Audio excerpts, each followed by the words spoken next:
Hello and welcome back to to the love of oats. That's it. I've got the image. We're all good. Got the image for the story. Mate, it's brilliant. I'm sending that over. Anyway, yes, right. Welcome back to the love of oats. Yes, it's been a hot minute, but we are back, and we're gonna. I know we said this before, but we're gonna keep these regular. We are gonna keep these regular. We need to. I've missed you. I've missed your face because we are in lockdown, and I haven't been able to see your face because you decided to not be a bodybuilder for 8 weeks or something, and give back to the community and go and work night shifts at Tesco's. I know. I went in hibernation mode and just changed my life completely, which was just terrible, really. You did, yeah. I'm no longer working at Tesco's though, so awesome.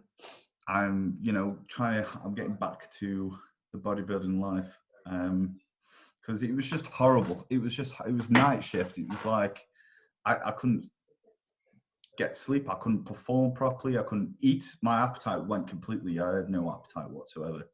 I just thought, goodness. Why am I doing this? Do I want a career in Tesco, or do I want a career in bodybuilding? Very easy. And plus, I didn't realize this at the time by joining up to Tesco, but I was getting furloughed from Apex, and I didn't realize that. So it was like kind of a no-brainer. I was like, as soon as I found that out, I was like, goodbye everybody. Later. But yeah, how have you been? What have you been up to? I've seen you've been smashing the home workouts. I have. So basically, after about 9 weeks of waiting from some incompetent arseholes at the Fitness Superstore, most people are aware of them and aware of their incompetency. And I have put them all over the social media saying, you are fucking incompetent. After about 9 weeks of waiting, I finally got my rack, which was like, yay! It was amazing. But the thing is, right, is that I'm also not naive to the point that I didn't realistically need a rack in order to carry on training the way that I wanted to train, because there were so many different ways of overloading my body, and people obviously had a laugh at me and that kind of thing in terms of, calling me a CrossFitter and all the rest of it, because I was doing handstands and I was doing handstand dips and all the rest of it. But the thing is like, I could never overhead press 52 kilos, and that's how much that I weigh. But if I could do multiple handstands with my body weight, first of all, it's engaging a hell of a lot more, because you've got to keep your ass tight, you've got to keep your abs engaged, you've got to keep everything in on point, and then you're pressing yourself overhead. Yeah. So to be perfectly honest, I was all right in overloading. So everybody who took the piss and was like, oh, you're no longer a bodybuilder, well, bam! Damn. I look fucking massive. And I also got bench press PBs and things off my emergency chairs. And I had a question come through into my social media box, my Instagram box, saying, can you just explain what an emergency chair is? I'm like, what? It's not something that you buy at Tesco's, love, but you could if you wanted to. And an emergency chair, for anybody who doesn't know, it's a spare chair that's lying around. Everybody has them in the house. They're either in the loft, in the garage, in the Jack's sitting on one now. It's an emergency chair. It's a spare chair. And when people come around at Christmas, everyone's on different levels across the table because they're all sitting on emergency chairs or stools or something along those lines. Yeah. I had emergency chairs and I was benching off them. So I made do. So realistically, because I'm an online coach, nothing has honestly changed for myself, which is really nice. I am obviously still doing my training. I'm still putting things out as much as I can. I'm still keeping on point with all of my clients and making sure that they have some optimal home workouts with minimal equipment, which they are all dying with. I have one client who has nothing but a sandbag, and the amount of change that she has made over the lockdown period of 7 weeks is ridiculous. It's crazy, isn't it? It's a very it's great for just teaching people like you can do a lot with the minimum. It's been like a nice creative challenge from a coaching perspective, with clients saying, right, we've got this. This is my goal. What do I do? And no, it's been great, because no two clients have had the same selection of stuff, unless they've just had resistance bands. And no, it's been great. And surprisingly, people have jumped on board as well, because I just think I assume that things would drop in terms of coaching. And it has happened to some people, don't get me wrong. And I did lose a couple. But there has been a different type of client that's thought, right, okay, this is an opportunity now to change my life. I've got all this free time, I'm going to change. I think a lot of people are like, there are some people a little bit, sitting there and on the sidelines thinking, I do want to get into my fitness now, but all the gyms are shut. I've got no equipment, and getting equipment's very hard. But like I said, you could do a lot with a bare minimum, like with your client sandbag. Yeah, one sandbag and her body, and she's like, oh my god, I'm fucking dying here. Oh yeah, it's brilliant. Yeah, it's brilliant. There is, and there's so much. And I'm not being funny, but if you've got kids and you've got a dog, or you've got like a massive teddy bear and a beanbag and shit like that, there's so much that you can do at home with that kind of thing. Launch your kids across the garden, and do walking lunges with them. And I don't know if you actually saw the rain challenge. I'm going to give that a big shout out actually from Strom. We are putting on a rain challenge, so it's basically train with rain. Put the hashtag in there, just have a swig of your rain, and then tell us how you train with it. I did a video of it with the mighty midget, my little man, who's not so little anymore, by the way. So actually, like, throwing him overhead and lunging with him is getting a little bit more hard. But he just sat cross-legged on my back, holding a can of rain and drinking it as I was doing press-ups with him. Okay. So yeah, talk about overload. My chest is banging now because of it. Yeah. I mean, he's all overloading. But it's brilliant. Like I did a bodyweight work push session, and it was so hard. I was thinking, right, okay, we're probably going to go in the higher reps here. I didn't. It was still, a perfectly normal rep range. I had Molly lying on me, some press ups. I did handstand press ups, which are just a joke. Yes. They're a joke. Honestly, I thought, right, okay, decent pressing strength. I reckon I haven't got decent pressing strength. I honestly don't know how Scott does it. Like he's like I did handstand press ups, and I swear to God, I could only do about 6. I was falling over. Oh really? I was dead. Oh mate, I can do at least 14. Oh well, there you go. You're stronger than me. Well, we knew that anyway. Oh yeah. You just you've proved it again. You've proved it again, mate. Haven't seen you in 8 weeks, and yet I can still always kind of say, yeah, I can put Richardson in his place. Funny. But no, it's true. It's been a really nice time actually over the last kind of 8 weeks. I think with what you were saying, in terms of people jumping on board and that kind of thing, and using this as an opportunity, I also want to kind of give a little bit of a shout out, because this is Mental Health Awareness Week, and I think that a lot of people are getting a little bit down in the dumps as well this week, and it's quite.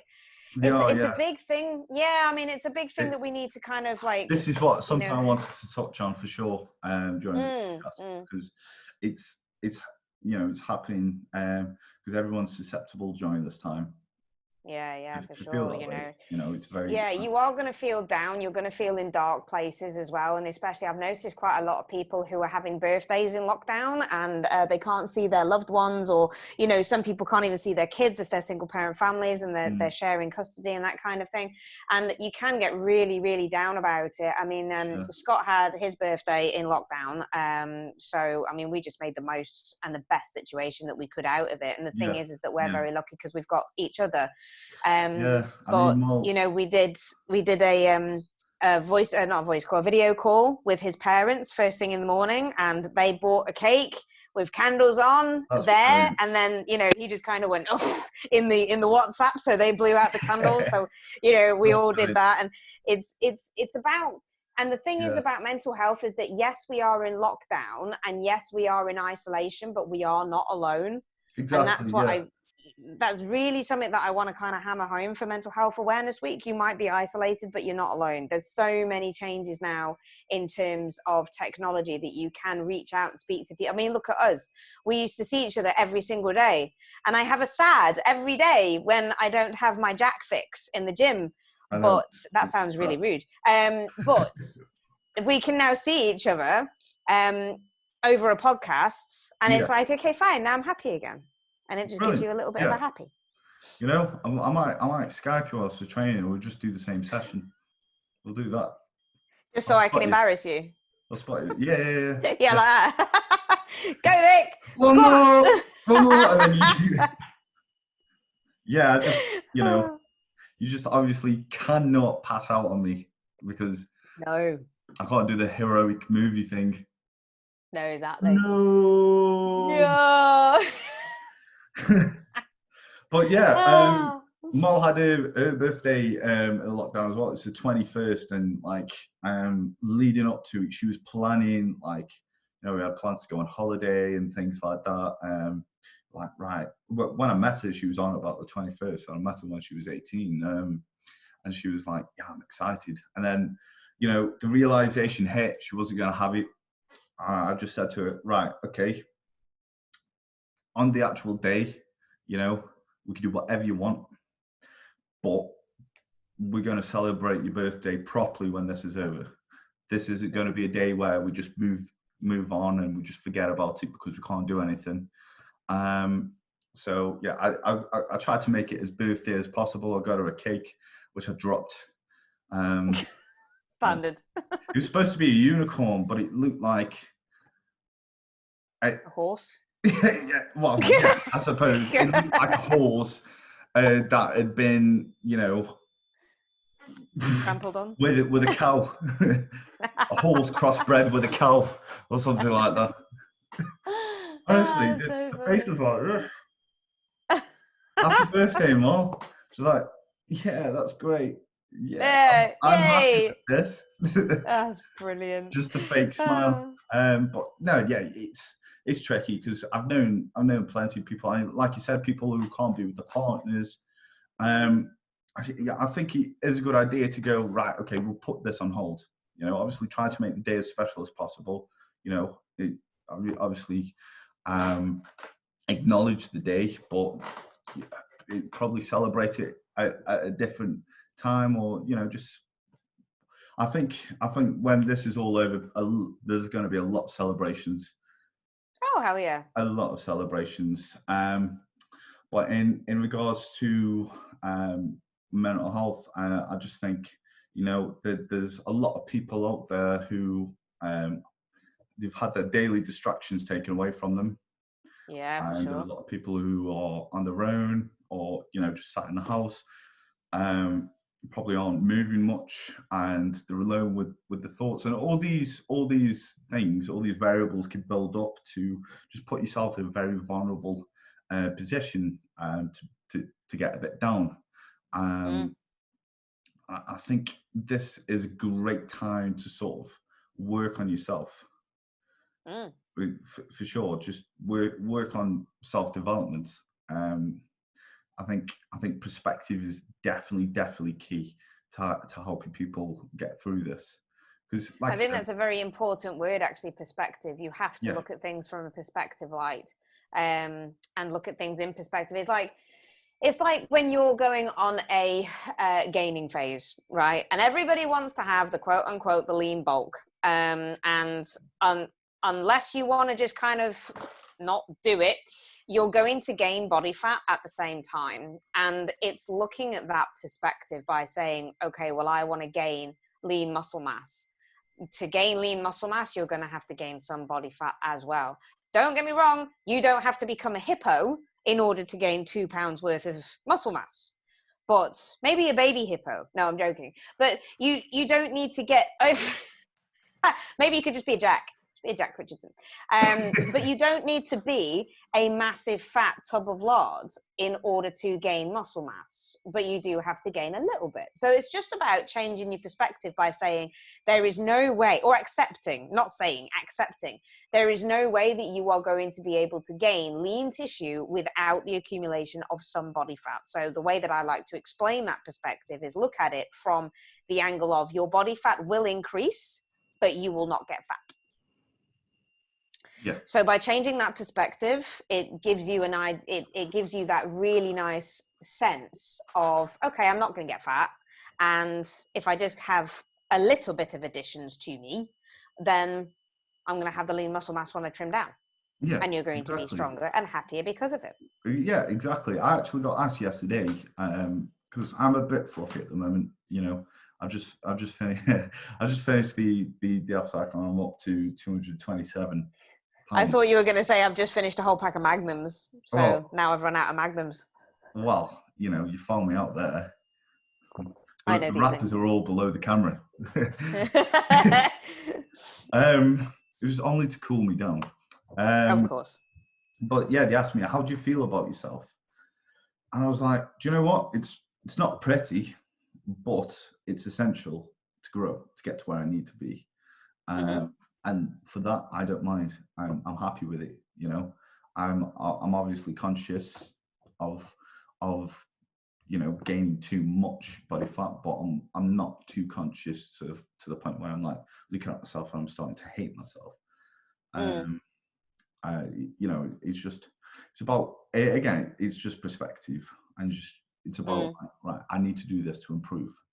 And just going back to the lockdown, perhaps we might need to go to this phase to improve, because I'm a very firm believer that adversity makes people stronger. Like in all stages of life, if you can overcome adversity, you come out of it stronger. Pretty much every time. And I think if people was to have that perspective and hold on to it, you know, they were thinking, right, okay, this is tough, but we, as you know, as an entire world, are probably going to come out of this stronger, you know, probably stronger minded, and we're probably going to go back into life and thinking how grateful we are for just the everyday life, how grateful we are for our daily morning commute to work, just our daily, you know, just our daily normal lives, and you know, just our ability to see someone in the street and shake their hands or something. That's the mad bit, isn't it? It's just like seeing somebody that you love and seeing somebody that you always used to go up to and just give them a hug, and it's just like, oh, hi, I have to wave at you from across the street. I can't give you a hug. This is like horrible, but it's weird. I've gone to do it. Like I've seen somebody, I've got to shake their hands. I'm like, whoa, I don't want to kill you. Yeah, exactly. I know. And the thing is that realistically though, I mean, they don't have it, you don't have it, you don't know if you're a carrier and asymptomatic, you don't know all of these kind of things. So it's almost like, well, I just don't want to risk it. You don't. But you don't want to risk it, and it's fine, but it's just like, oh, I want to give you a hug. It's like I saw one of my mates when we were out for a walk with the dog, and I saw one of my mates come around, and he's like, Meg. I was like, Tom, brilliant. And I was like, I can't give you a hug. I have to stand here and just like say hi. And I haven't seen him for God knows how long. It was way before lockdown. So yeah, and it's one of those. I mean, it's like if I passed you in the street, you know, obviously we don't live together and that kind of thing, but we saw each other every day. I'm always going to give you a fist bump and that kind of thing, you know, which is what we did every day. But now I can't do that. So I've got to wait. It's going to be like a fist bump through Skype. So there's your fist bump. See, all the love. But yeah, it is. It's that perspective. But actually, going back to what you were saying in terms of like your perspective of how do you feel about yourself being that little bit quote unquote fluffy. Even though you change your perspective and say, yeah, this is what I have to do in order to improve. What would you say to one of your clients who, when they check in, they actually say to you, Jack, I am really having some serious body issues here. I don't like the way that I look, and they start nitpicking at absolutely everything. I mean, what would you say to him? I've had this before. I've had clients who have gone a few weeks into the gaining and they've gone, Jack, I think I actually want to cut. Yeah. So I explore that rationale behind why they're saying that. And most of the time it's down to, because they don't want to get fluffy or they don't want to get fat. I said, and I just tell them, like, you don't have to get fat to gain muscle, but you will have to gain some fat tissue. But if you do it right, you won't be fat by the end of it. You won't be like a dripping mess of fat. This is because there's a lot of people who do bulk up and they don't give a crap. I used to be one of them and just got fat. And I just tell them the benefits of gain. I'll tell them the benefits of cutting and the benefits of gaining. And the benefits of gaining, if you were to be in a prolonged gaining phase, is you're going to gain tissue. And we can still keep your composition nice and tidy, and you will gain a different physique. You will improve your physique by the next time you lean down. But if you were to lean down now, you would have made no changes, and you will remain the same. And the efforts that you have put in are basically been thrown down the drain because you haven't made much progress, because you've only spent a couple of weeks gaining. Now, we could do either. Obviously, you're the client. If you want to cut, you could cut. But if you want to gain, we could gain. So I go into detail about the benefit, the pros and cons of the decision, just so they can make a full decision. And pretty much every time they will opt for the gaining after that. I think again, it's just the perspective going into it, and like, right, okay. I'm like, this is why you have me, right? I'm the eye. I will tell you, I'll tell you, if you're getting a bit fluffy, I won't let you get fluffy, because we check in regularly and I amend your stuff every check. Well, when's needed. So yeah, it would be impossible for you to just have your composition all out of whack unless you spend a week eating 10,000 calories a day. And then that's obviously on you, isn't it? yeah, for sure, for sure. But yeah, again, it is a lot of people do struggle with the body image, and this is a lot of people's incentive behind trying to change or getting into fitness or bodybuilding, is because they're not quite happy with how they look or how they feel. Yeah, of course. I mean, one of the things that I've seen quite recently as well is people actually dismissing their cardio. So, what I do, I'm a hybrid athlete, so I do powerlifting as well as bodybuilding, and I compete in both. And I was supposed to be competing in the world bench on Monday. Sad.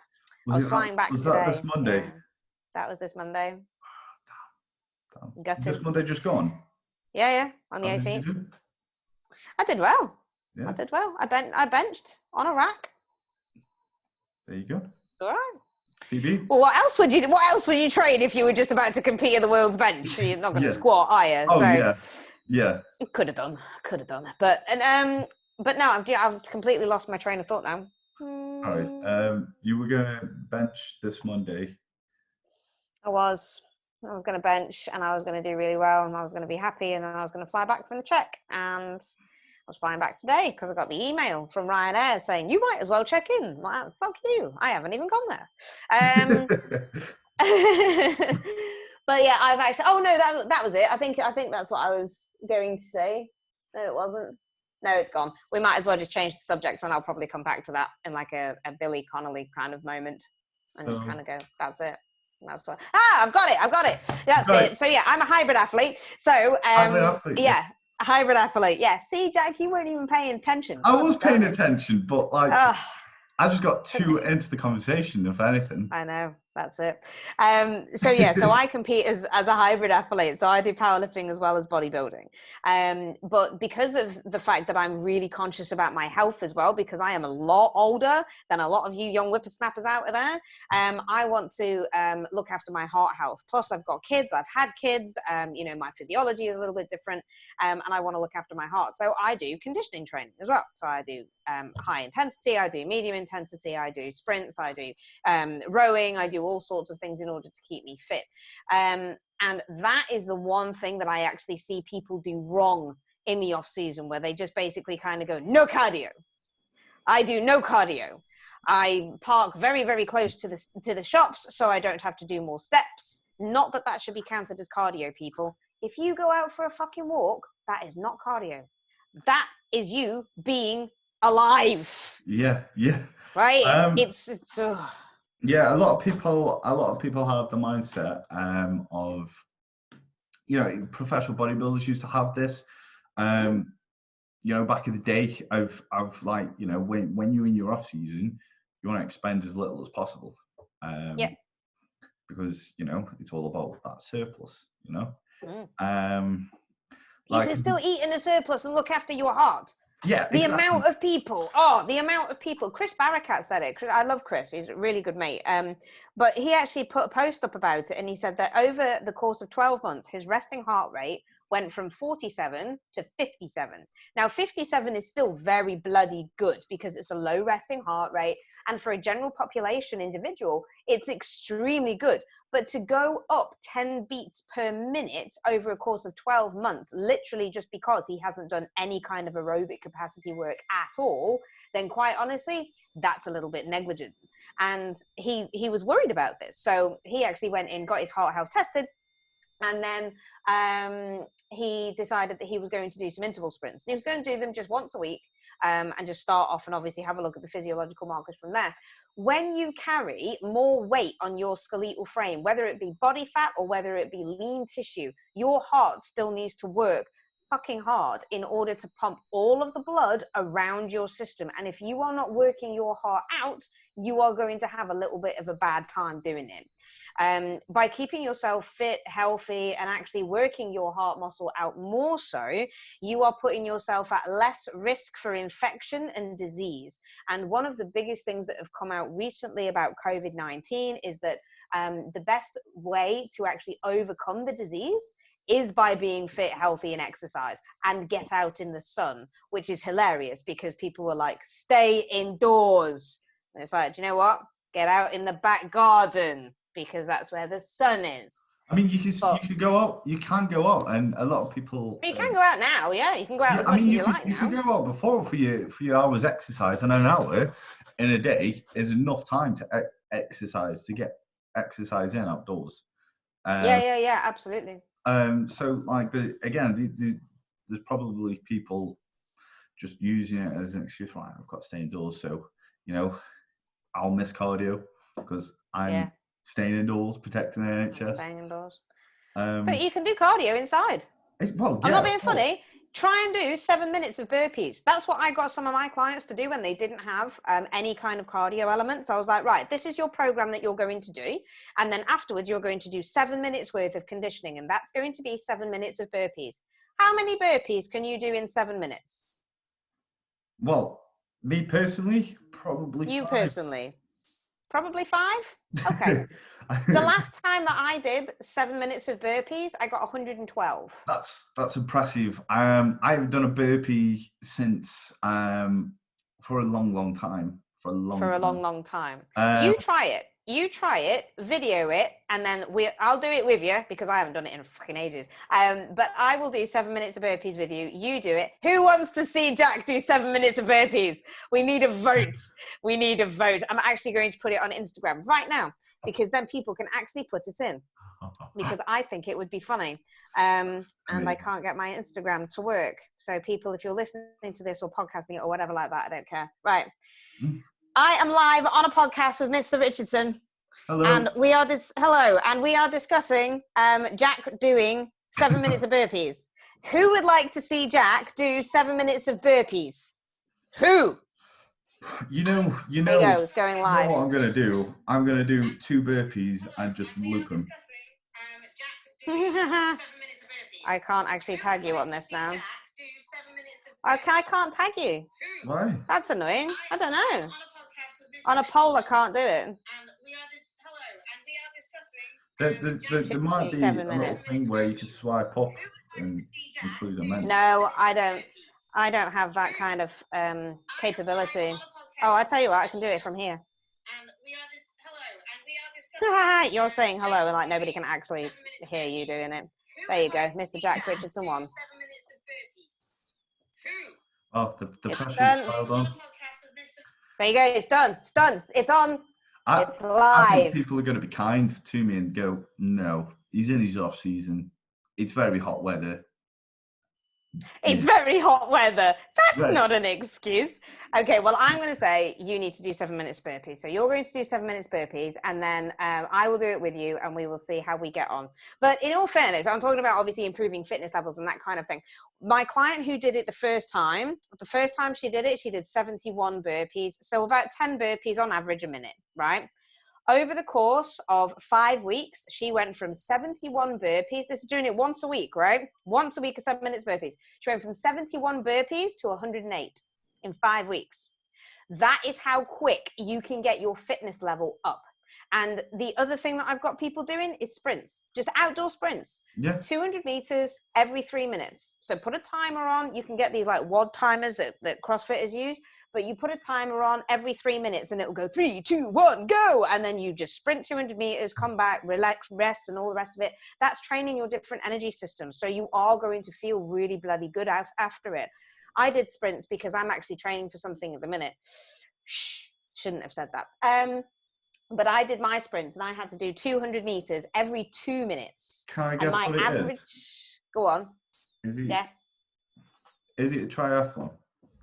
Fuck that! No, I can't run for toffee. I can sprint, but I can't bloody run. Nah, stop that. I'm made for quick, explosive movements. Marathon running, no. You do 200 meters? Yeah, 200 meters. Really? That's a sprint. Yeah, is that what you do? Yeah. Are you doing a 200-meter race? Oh no! I'm not doing that. No, I'm not actually racing. No, I'm just doing. I'll tell you later. I'm going to put it on the socials later, so people can obviously get interested in that kind of thing if they wanted it to. But it is all for charity. I am raising money for the ICU centres in my local hospitals. So that's what I'm going to do. But yeah, it's a big feat. It's a big challenge. I don't even know why the fuck I've said I'm going to do it, but it's going to be interesting. But yeah, so I did some sprints and I did 200 meters every 2 minutes, and my average sprint time for the entire 200 meters all the way through was 40 seconds, and I had to do 15 of these. So it was a full 35-minute workout. Wow. And so realistically, I only had 1 minute, 20 seconds recovery time before I had to sprint full pelt again. And it was difficult. It was very difficult. But the thing is that talking about Mental Health Awareness Week, my mindset was like, oh, fuck, I can't do this. I can't do any more. How many have I done? I've done 8. Okay, well, I'm over halfway. So I'll just do another one. Because it's only 200 meters and it's fine. I'm literally running for 40 seconds and then I went back off. And every single sprint, I was like, I've just got to do one more. I've just got to do one more. And it's really interesting because the amount of people, I put it on my stories the other day, but the amount of people who make it to stage are the ones that overcome that mindset of, I'm fucking hungry. I can't do this anymore. And this is a dark place. Fuck it, I'll have a pizza. Do you know what I mean? Those are the ones who can't deal with the mental anguish of prep. And it's the same with sprints, because every single sprint that I did was still 40 seconds. So my pace never dropped. My body never went at any stage of those 15 minutes or 15 interval sprints. It never crumbled beneath me, but my mind was there saying, I really don't want to fucking do it because I hate sprints and I really don't want to do it. But the fact is I just kept on looking at the pace and I was like, yep, that was still 40 seconds. So I'm still all right. So I just have to keep on going. And I just have to keep on going. And that's all it is. And it is mind over matter. And it's the same thing with the lockdown. If you just kind of get your mind out of the dark place and feeling sorry for yourself and feeling like you are alone, because you're not, you know, you might be isolated and you might be staring at some 4 walls with your dog or what have you. And I know it's not the same as staring at somebody next to you on a sofa. but you're not alone. And as long as your mindset can overcome that, and it's about telling yourself that there is light at the end of this tunnel. It is going to end. It's like my sprints. It's like, fucking hell, are they ever going to end? But yeah, they are. They are going to end because there has to come an end to it. Yeah. So just figure it out. You know, when there's a rainy day, there's always a rainbow at the end of it. That's my hippie woo-woo shit. Everybody likes the hippie woo-woo shit.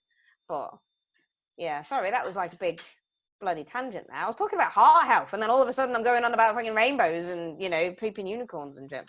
It's okay, man. The best things are tangents. The best conversations are tangents. What actually is a tangent? Do you know what a tangent is? It's a mathematical equation.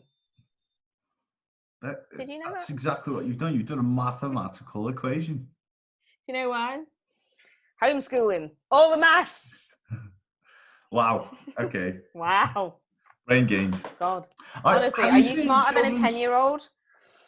Have you seen children's homework lately? Mate, I've got to do it. It's crazy. It's crazy. Like, you know, you look at it like, wow, I can't do this. Oh God, I snorted. It's so funny.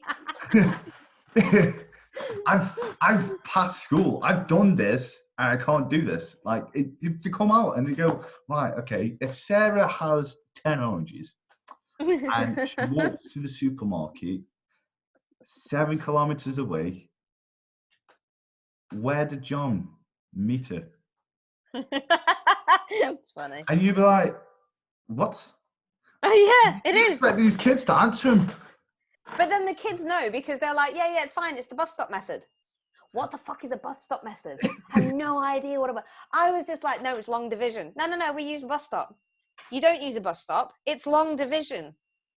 But there's no bus stop. I don't fucking know what a bus stop is. Is there a lollipop lady that has to be at this bus stop? Because apparently there's one outside your school.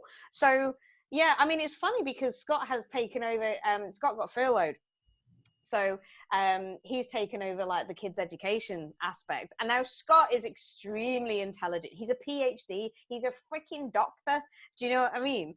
And he was looking at my 11-year-old's math homework today when Dee said, can you help me? Because I'm stuck on this. And he looked over and he went, yeah, I got stuck on this one too.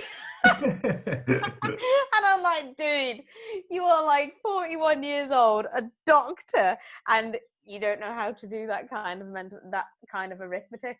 It's crazy, isn't it? It's honestly, I don't know where it comes from. It's like, no, I know. Do you know what? It should be easier because everyone has a calculator in their pocket. Yeah, on their phone, possibly so. Yeah, but you do. Don't say that. Kids, if you are listening to this, do not listen to Uncle Jack. Uncle Jack is wrong in what he just said. You do need maths. You do need to do well at school. You don't do drugs. Show your workings out. Show your workings out. Yeah, okay. I pulled out my phone, typed in the sum, boom. Look at that. There you go. That's my workings out. Screenshot it.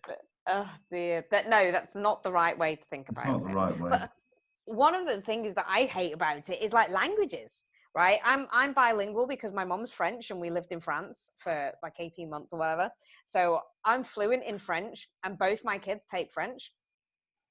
And the things that I'm looking at online, I'm like, what the hell are they learning? They're not even learning verbs.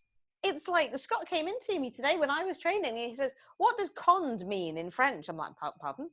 Cond? He went, yeah. I said, are you talking about like quand? Like Q-U-A-N-D? Yeah, it means when. You know, and these kids don't even know what when is because all the teachers are asking them to do is rearrange sentences online. Now, if you just kind of go, right, is that right? Wrong. Okay, what about this one then? Wrong. What about that one then? Okay, yeah, that's right. They have no fucking idea what it means. Let me tell you a story about my Spanish journey. My Spanish. Oh, Spanish. Yeah. Okay, I did 4 years of Spanish, and I passed. I passed Spanish. Okay, and well the only thing I know is hola. I don't know any Spanish. You must know ¿Cómo estás? Yeah. Sure. Yeah. Sí. Hola, ¿cómo estás? Me llamo Jack. There you are, see? Me gusta. But me gusta, these are very basic. Spanish. I know a couple of phrases that I could just chuck out there. But like if I went to Spain, I would drown in the Spanish language. Like I would go hola, and then they would speak to me. I'd be like, "Mi amo Jack," and then that's the only thing I'm able to do. But I did 4 years of Spanish, and like it was just I passed, and I don't know how. I don't know how. I think the thing is, right, if you don't use it, you lose it. It's the same principle with everything. If you do not use those brain gains, you are going to lose them. And it's the same with the language. It's the very easiest thing to lose. I mean, my brother's fluent in French as well, but he hasn't spoken French in God knows how long. So now he can't even hold a conversation in French. Yeah. You know, and it's sad because being bilingual is really excellent, to be perfectly honest with you, especially French, because they speak it in a lot of countries, you know. Yeah. So I mean, English is a predominant language anyway, which is fine, but I really was trying to get my kids to actually just even things like learning directions, and I'm obviously saying it with an accent because I lived in France, and you can't just kind of say je m'appelle Vic, you know, because people laugh at you. You've got to actually say it with an accent because they can't understand you, and especially if you're in different dialects and things. So there's a dialect called patois, which it's just basic slang. It's almost like London in France. All right. Okay. Right. So I don't know if you remember. I don't even know what the bloody phrase What's was. wagwan in French? Hey? What's wagwan in French? That's one. That's it, right? That's what I was going to say. On my story, I said it because my daughter said it, and she was like, wig wham wandan or fam or something like this. And I'm just like, what the fuck does that mean? What the hell does that mean? I've got no idea. Why are you calling me a wigwam? And she's like, no, I didn't say wigwam. I'm like, well, that's what you bloody said. I don't know what it means. But yeah, but it's like London in France. And if you can't say these kind of things, then it's different. But just trying to say, you know, where is the swimming pool? Or can you give me the directions for the swimming pool? And I'm trying to teach these kids to say, exactly. But I'm trying to say to the kids, tell them to go straight on, turn left at the roundabout, and it's on your right. And all you've got to know, realistically, is tout droit, gauche, and droite. That's all you got to know. Nope. These kids are not taught these kind of things. So the actual way, people are thinking like, me and Scott had a really dodgy conversation that I probably won't go into on this, but people are thinking that the kids are getting really bad education at home because they're not being taught the way that teachers would teach them. I'm sorry. I'm going to hold my hand up and say my kids are actually being taught better than what they would in school because I'm sitting down with them one-on-one and bloody teaching them how to do shit without bus stops. Would you homeschool your kids? Like, would you ever consider homeschooling your kids like when the school's Indefinitely? Yeah. Really? No. No. No. No. I love my children. I really do. They are the light of my life. But oh my God, my 14-year-old is driving me crazy. Really? Like nuts. Yeah, like nuts. Which is even worse because then my 11-year-old looks like golden bollocks next to her because she's being lazy and can't be asked. And, you know, it's really terrible because I don't ever remember being this kind of, I don't know, having that kind of attitude when I was 14. I was a bitch when I was 17, don't get me wrong. Between the ages of like 16 and 17 and a half, I was a bitch. But when I was like 14, I was still climbing up trees and shit like that and going outside. Now, Dayan has got his face planted into Fortnite all the time, and it drives me insane because you can hear him. He's upstairs behind closed doors, and all you hear is like, oh my God. And if he's not playing it, he's watching somebody else play it.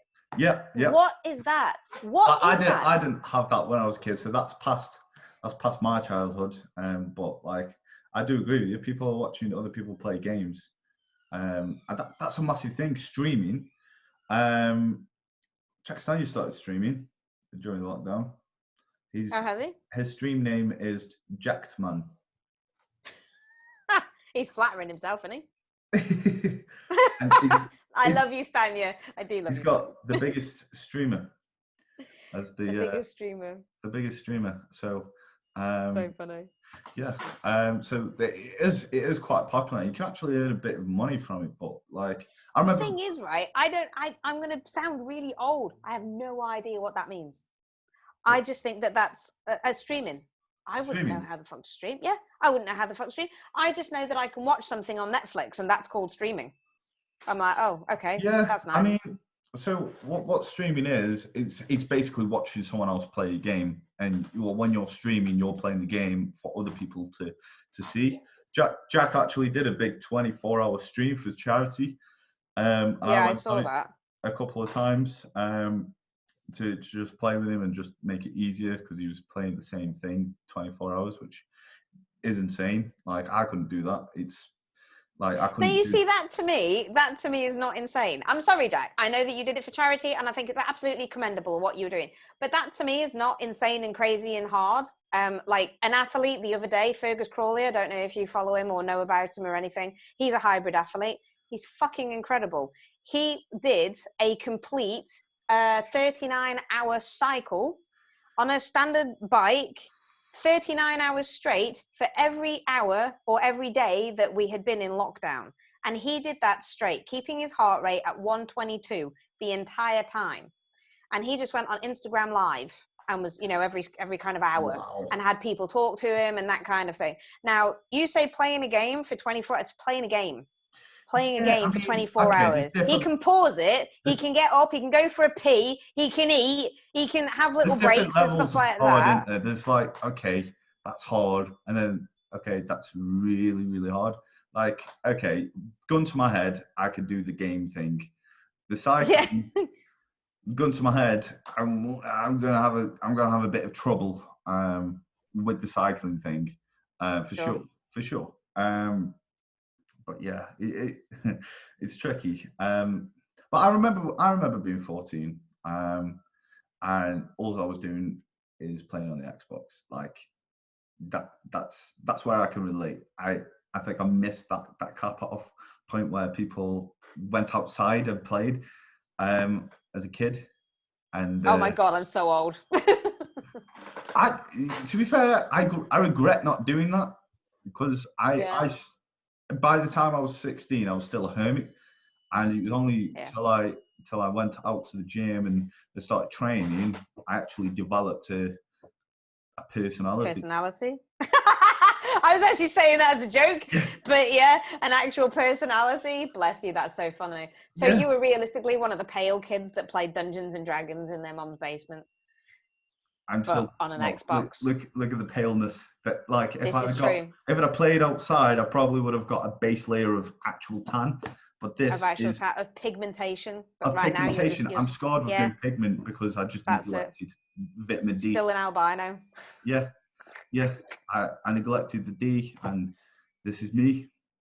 That's it. See, I grew up in Cyprus, so Cyprus to me is like, I mean, people are here now saying, "Oh, it's fucking hot, isn't it? It's like 27 degrees." I'm like, this is winter in Cyprus. So, see, for me, this is like wonderful. That sounds like a dream. To be fair, it's lovely, but when it's summer, it's unbearable, because summer in the middle of Cyprus, in the Med, you're talking 50 degrees. Well, our school days started at 8 o'clock in the morning and ended at 1, because it was literally too hot to do anything else. You had to go home and have a siesta. So we finished school, we went back home, we had a kip. And then at 3 o'clock, we used to go down the beach. That's great. Brilliant. Wow. Yeah. No wonder you're out all the time. Like, wow, that sounds... But that's why I want to go outside all the time. I love the outdoors. I hate the fact that people are just stuck inside all the time. And the kids are on... I mean, Dayan plays Fortnite. Tegan has got her face in her phone, or she's looking up... what they call, not controversy, conspiracy theories on the laptop. And then she kind of comes down and says, "Did you know that this happened?" "No, that's not what happened, Tegan." Well, that was a conspiracy theory. That doesn't make it true. What does she think of 5G? Of who? What, 5G? Of who? Of who? Of who? My friend 5G. 5G, is that a rapper? Are you talking about the one up from 4G? Yes. As in like mobile phone type things. 4G's your older brother. That's it. I've no idea. Coronavirus. That's it. I've no idea. I know that people have got 5G phones or 5G optimized shit, and 5G doesn't exist yet. So it's just like, that's pointless. A lot of people believe that spread the virus. Get off. What spread the virus was the movie with Lawrence Fishburne in it, Contagion. Really? Yeah, that's what spread the virus. If you watch it, it's on Netflix. Go watch it. It's a very, very good thing, but it's almost scary how exact we are living. No, it's not even similar, mate. It is exact. It's like, this is why we shouldn't make films like this, because other people in other countries are thinking, do you know what? That's a really good idea to take over your country. We'll just do some kind of biological warfare, because bombs and guns and shit like that don't kill people anymore. That's a thing of the past. That's like World War I and II and that kind of thing, right? Now, the best way to overtake a country is by breaking the economy. Guess what the fuck's happening? Wow. Ding, ding, ding. I have won. Yeah. That is the conspiracy theory. It's all biological warfare. It started in Wuhan, and there's Wuhan. I love that. Wuhan. The first case was Wuhan. The first case was in Wuhan, and there is a big chemical plant or biological plant in Wuhan. Convenience, circumstantial, maybe so. Maybe it was on purpose. Maybe it wasn't. Maybe it was an experiment because they watched the movie Contagion and the experiment went wrong. And then a bat flew out and then got caught and then got turned into bat soup. And do you not think a guy just chewed off a bat's head? Well, maybe, but then Ozzy Osbourne would have maybe been like, patient zero. Yeah. This is what I thought. There's loads of different conspiracies. Like there's a lot of people actually believing like there is no such thing, that it actually doesn't exist. What COVID? Yeah, it's just a flu. Like there is no such thing. The media have made it up, and thinking, I don't know how you could get to that conclusion. It's like not a thing at all. Yeah, I mean, I think it has been kind of hyped up a little bit more than it should do, because all of like the death tolls and that are coming in saying like, more people have died from coronavirus. But the thing is, right, if somebody got hit by a bus and died and then had a test and it came back saying that they were positive for COVID, they go into the COVID death toll. Yeah. And it's not the fact that they died from COVID, it's the fact that they got hit by a bus, but he was just a carrier of COVID. So it's like, well, that's not really fair. A large percentage of people who died from COVID have diabetes, and a large percentage of these people were going to die anyway.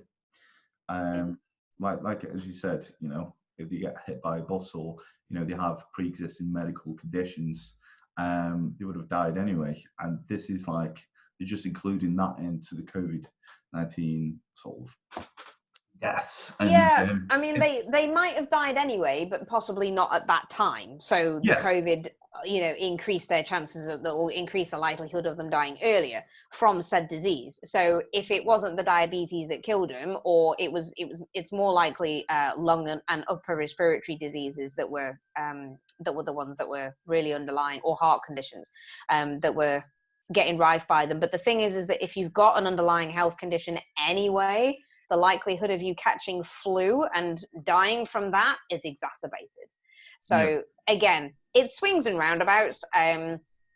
Quite honestly, I think my opinion of it at the moment is almost like a bit of a blasé one, if I'm honest, because I'm quite bored of it now. So it's been going on for a while. I'm bored of Corona now. I want a new beer. So, and if you were to say it in Spanish, dos cerveza, por favor. What she said. Exactly. Oh, 2 beers. 2 beers, please. But not Corona ones. Bud Light is fine. I would go with Corona. I would. I quite like Corona. There's plenty of offers on. There is, I know. People aren't buying it. Fucking weirdos. We have been rabbiting on for a while, mate. So I think we better kind of wrap this up before people get freaking bored of our voices. I don't know. There's not a lot of else you can do, really. Possibly not, but I don't want it to making someone's day right now. We are probably doing that. I wonder if we've had any toll suggestions. Have you shared the story yet? You need to share the story. I haven't. I've been too busy podcasting. I'm a bloke who can't multitask. Honestly, man.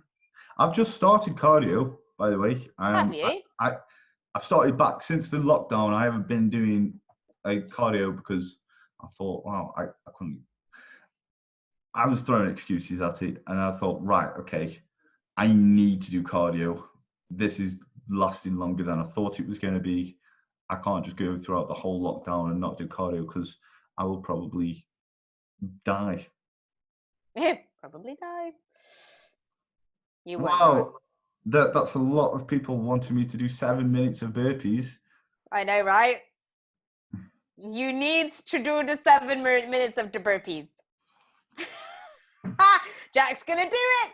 Jack is gonna do it. This is it. Right, we are going to end on this note. Not that I'm going to get Jack to do 7 minutes of burpees right now, but we are going to end on this note that Jack is going to do 7 minutes of burpees. He's going to lose all of his gains because he's going to turn into a CrossFit. When's the deadline? Can I do? Shall we say? Go on. Can you do? Can I do a minute every day of the week? No, you have to do 7 minutes. You can have a practice run. You can have a practice run between now and Friday, and then you have got to do it on Sunday. You're not busy on Sunday, so you can't even use that excuse. Oh yeah, I can't actually. This is you've got me dead to rights, really. Yeah. Wow. Okay. Mm-hmm. I need to be recovered for legs for optimal performance. For optimal performance of legs. Yes. Legs is on Monday. Mm-hmm. Yeah, you're not going to be worried about burpees. It's 7 minutes. Do it in the morning, be fine. 24 hours. But I'm a bodybuilder, I'll lose gains. Be fine. I'll just have aminos. It's okay. BCAAs. Yeah, exactly. Put BCAAs in there and put some creatine in afterwards because that's all the drugs. So, standard. Have an extra piece of chicken. I can't believe you've done this. I'm going to... I need to think of a challenge for you now, next time. Do it. One that you will actually struggle on, not one that you just... like. I need to find your weakness. I need to find your kryptonite. Yeah, I do have one. Maybe 7 minutes of straight swearing, of saying the F word and the C word. I'm not saying the C word. Yeah, I don't think you'd be able to do that. 7 minutes. No, I can't do that. Besides, we want to be like influencers for kids, and if I'm going to swear like that, that's not a good thing for kids to do. Oh, okay. You found the loophole. I know. I'll keep researching. I'll find the kryptonite. Keep researching. Do it. Right. Thank you very much, guys, for tuning in for another episode and a big bowl of oats with myself and Mr. Jack Richardson. Screenshot, put it on your stories. Tune in next time. Love you long time. Stay safe. Peace out, guys. I'll catch you next week. Peace and love. Mwah.